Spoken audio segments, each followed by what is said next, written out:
देख रहे हैं एबी स्टार न्यूज। मैं हूं आपके साथ सपना वर्मा। हर दिन इतिहास के पन्नों पे कुछ ना कुछ ऐसी घटना घटती है जो कि एक ऐसी छाप छोड़ देती है जिसे कभी नहीं भुलाया जा सकता, और उसी पर आधारित है हमारा ये कार्यक्रम जिसका नाम है एक किस्सा दिन का हिस्सा। तो चलिए शुरुआत करते हैं आज के हमारे पहले किस्से से, जो कि जुड़ा है हिंदी भाषा से।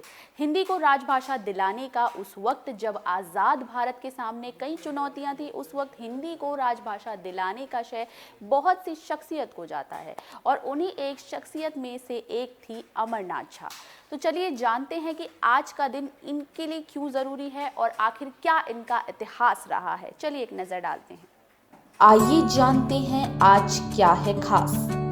खंगालते हैं इतिहास के पन्ने। देश में हिंदी का अस्तित्व कायम रखने के लिए कई साहित्यकारों की एक अहम भूमिका रही है। कई आंदोलनों के जरिए देश में हिंदी को राजभाषा दिलाने की कई लड़ाइयां लड़ी गई, कई आवाजें उठाई गई, और उन्हीं एक आवाजों में से एक आवाज थी अमरनाथ झा की। इतिहास की वो शख्सियत जिन्होंने साहित्य और शिक्षा के क्षेत्र में कई योगदान दिए। इसके अलावा हिंदी को राजभाषा दिलाने का श्रेय भी इन्हीं को दिया जाता है। साल 1954 को पद्म भूषण से सम्मानित अमरनाथ झा, जिनका आज ही के दिन साल 1897 को जन्म हुआ था। बात की जाए अगर उनके इतिहास को लेकर तो वो काफी प्रतिभाशाली थे। उन्होंने बतौर प्रोफेसर और वाइस चांसलर इलाहाबाद यूनिवर्सिटी में काफ़ी समय बिताया। उनका साहित्य जगत में भी काफ़ी योगदान रहा है। उनकी कई रचनाएं सामने आई। वो बिहार लोक सेवा के भी अध्यक्ष रहे। बात की जाए अगर उनकी पढ़ाई लिखाई को लेकर तो उनकी शुरुआती पढ़ाई लिखाई कर्नलगंज हाई स्कूल से हुई। वहीं साल 1919 में उन्होंने एमए की पढ़ाई पूरी की। उनकी पढ़ाई लिखाई में काफी ज्यादा दिलचस्पी देखने को मिलती है। मात्र 20 साल की उम्र में ही वो अंग्रेजी के प्रोफेसर बन गए। हिंदी को राजभाषा दिलाने में उनका एक अहम रोल रहा, जिसका अंदाजा आप इस बात से लगा सकते हैं कि हिंदी को राजभाषा का दर्जा दिलाने में जो एक आयोग बना था वो उसके मेंबर भी रह चुके थे। साल 1897 का वो दौर जब आज ही के दिन अमरनाथ झा का जन्म हुआ था। इतिहास की एक ऐसी शख्सियत जिन्होंने न सिर्फ आज़ादी के आंदोलन में एक बड़ी भूमिका निभाई, बल्कि साहित्य जगत में भी उनका विशेष योगदान रहा। इलाहाबाद यूनिवर्सिटी के वो वाइस चांसलर भी रह चुके हैं। इसके अलावा उन्होंने बतौर प्रोफेसर भी बेहद कम उम्र में ही बच्चों को शिक्षित करने का काम शुरू कर दिया था।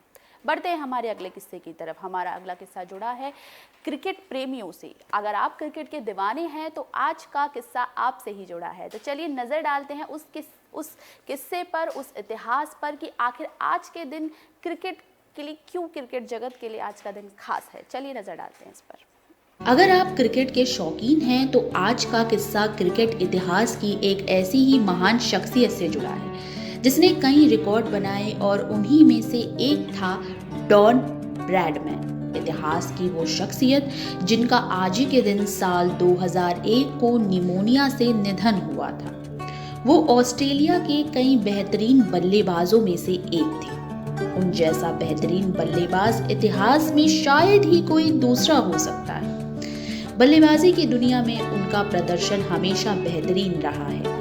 इतिहास बताता है कि साल 1928 से 48 के बीच इंग्लैंड के खिलाफ खेले गए मैच में उनका शानदार प्रदर्शन रहा। इस मैच के दौरान उन्होंने हर एक पारी में 100 रन बनाकर 19 शतक बनाए, जो कि एक बेहतरीन आंकड़ा था। अपने करियर के दौरान ब्रैडमैन ने 52 टेस्ट मैच खेले थे। 25 फरवरी साल 2001 जब डॉन ब्रैडमैन का निधन हुआ था। वो ऑस्ट्रेलिया के बेहतरीन बल्लेबाजों में जाने जाते हैं। अब तक अपने करियर के दौरान उन्होंने 52 टेस्ट मैच खेले।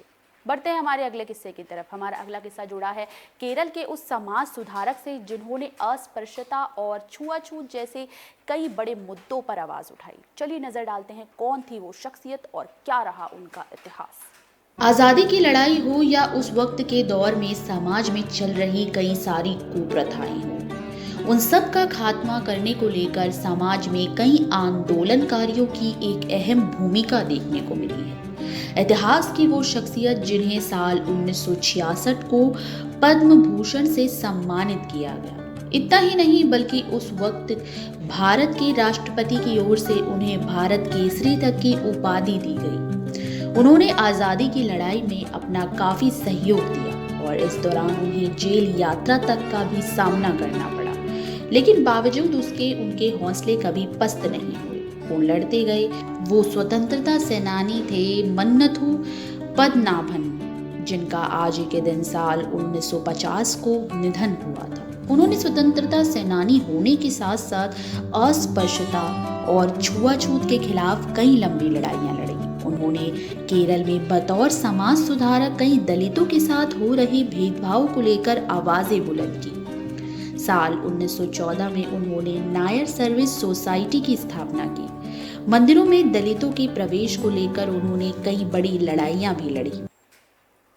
साल 1950 का वो दौर जब मन्नथु पद्मनाभन का निधन हुआ था, वो इतिहास की एक ऐसी शख्सियत है जिन्होंने न सिर्फ आज़ादी के आंदोलन में बढ़ चढ़कर हिस्सा लिया और कई बार जेल यात्राओं का भी सामना किया। इसके अलावा उन्होंने उस वक्त फैली कुप्रथाओं का भी विरोध किया। आज़ादी के आंदोलन के अलावा उन्होंने छुआछूत और अस्पृश्यता के खिलाफ कई आवाज़ें उठाई। उन्होंने दलितों के मंदिरों में प्रवेश को लेकर तमाम तरीके से इस मुद्दे पर अपनी आवाज़ उठाई। उन्होंने छुआछूत का विरोध किया उस वक्त जब ऐसी कुप्रथाओं से पूरा समाज ग्रस्त था।